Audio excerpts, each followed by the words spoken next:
নমস্কাৰ বন্ধু বান্ধৱীসকল, জনপ্ৰিয় মায়াবিনী ধাৰাবাহিকৰ আজিৰ খণ্ডটো চাবৰ বাবে বহুত বেছি ইণ্টাৰেষ্টিং হ'বলৈ গৈ আছে।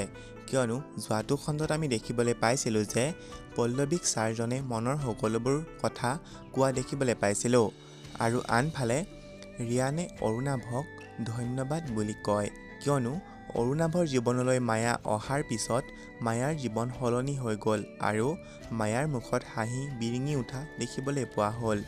আৰু ৰিয়ানে অৰুণাভক এটা সৰু ৰিকুৱেষ্ট কৰিছে যে মায়াক যাতে অৰুণাভে কোনোদিনে এৰি নিদিয়ে।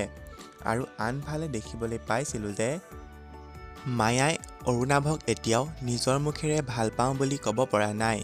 অৰুণাভে সকলো কথা গম পায় যে মায়াই যে তেওঁক ভাল পায়, কিন্তু তেওঁ এইটো ভাবি আচৰিত যে মায়াই ইমান সাহসী হৈও সঁচা কথাবোৰ কিয় তাক ক'ব পৰা নাই। অৰুণাভে ভাবে যে সকলোবোৰ সঁচা কথা মায়াই প্ৰথমতে ক'ব লাগিব। এতিয়া মায়াই বাৰু সকলোবোৰ সঁচা কথা অৰুণাভক কৈ দিব নেকি বাৰু? জানিবলৈ পাব মায়াবিনী ধাৰাবাহিকৰ আজিৰ খণ্ডটিত। আৰু আনফালে মায়াইও সঁচা কথাবোৰ কওঁ নে নকওঁ বুলি চিন্তাতে বহুত ভাগি পৰা দেখা যায়।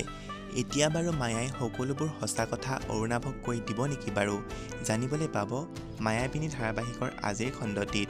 আজিলৈ ভিডিঅ'টো ইমানেই আছিল। ধন্যবাদ।